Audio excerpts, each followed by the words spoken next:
Okay, so I got the bracket of the air conditioning pump and the alternator off.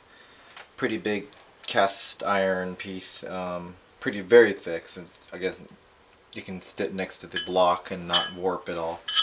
Um, it has these bolts 1, 2, 3, 4, 5, huge bolts that bolt to the block, as well as the head. I just want to kind of show real quick where it goes. Yeah, those bolts, you can't, it's really hard to kind of see at this angle, but they all kind of mount right here. But yeah, so that's the next portion that I got done to get this removed. Yeah, so one thing I want to note on these is that it looks like there's a compound on them. Probably heat. Whoops. These are obviously heat treated bolts. You can tell by the just color. But they also have a. I think it's a thread. It looks like a thread locker. Probably like a Loctite blue. I'm gonna do some research on what kind they are just to make sure that I can get them in there. And it feels like they're all torqued down, so you definitely need to make sure that you get them torqued correctly. Also, these are a 14. This is a 14, so definitely use the 14 when you get these back on. One really good way of installation was that I actually left this one in, just kind of floating, and that actually held up this entire huge cast iron piece, so I could get everything unbolted. This actually goes to this portion right here, this nut right here, and just kind of let that sit in there and hold up everything while I got everything unbolted. And then when I was ready to trying to pull it off, just lift that up straight up off of there. I did unbolt this initially, just so that I could have a kind of a reference guide, but actually it really helped out uninstalling this, because I was able to usually when you have pressure on each side, any side, these can be pretty difficult to do and undo. You can't really undo it with your fingers if it's too much pressure on one side of the bolt. So this actually helped center it. But yeah, so this actually will make it really easy to reinstall it as well. Just kind of was able to, I'll be able to hang it on there. One thing I do want to point out, don't want to say bolt. One just fell. It's okay. Is that on the other side? If I can pick this everything up, it's heavy. The top one is actually the bolts that I have here. I'm just gonna leave it in there. Oh, wow, this is not focusing. The top bolt is actually the dipstick for the oil dipstick. You're supposed to reattach it. It's right there. Excuse me, right there. Yeah, right there. And the other one, which is right here, that is actually the holder for the alternator cables, which are right down there. Yeah, you can see the red and stuff, and the plug, and then the ground as well.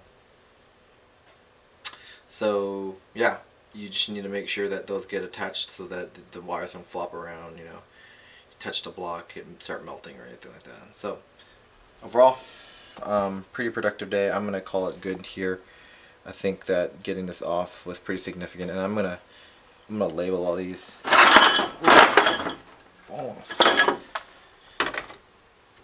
I'm gonna label everything just to make sure that I know where stuff goes back, the orientation, make sure I can tape down this bolt so that I don't lose it when it's time to reinstall.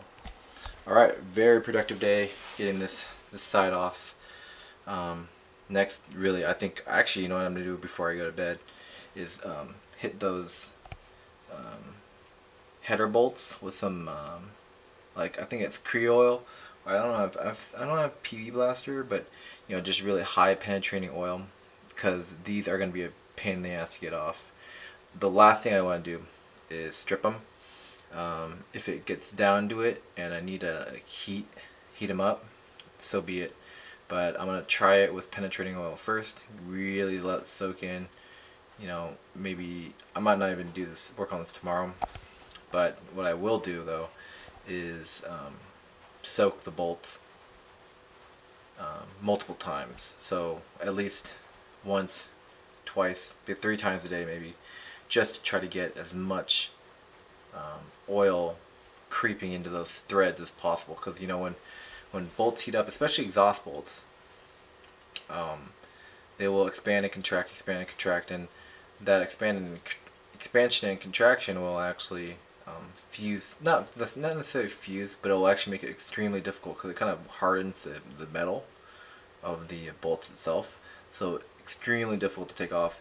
And if you look at these nuts, they're not anything particular. You don't see a lot of surface area to grab a hold of. So you got to get a really good hold of the nuts to ensure that you don't start stripping them. Once you start stripping them, and then you start really destroying your surface area that you're trying to grab and take off, then you're gonna have to cut the damn studs off, and that is something I do not want to do.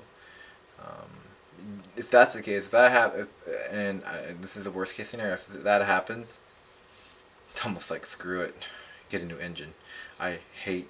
I mean, that's extreme, but I hate having to, cut studs off, tap out the hole, find new studs, put them on there. It's just a pain in the ass, and that's the last thing I want to do. But so I will start hitting these with creeping oil, or high penetrating oil as soon as possible. So yeah, I think I'm done for the day. Got a lot accomplished, and I'm actually pretty proud of what I had done thus far. But yeah, pretty significant improvement. Alright, thanks for watching.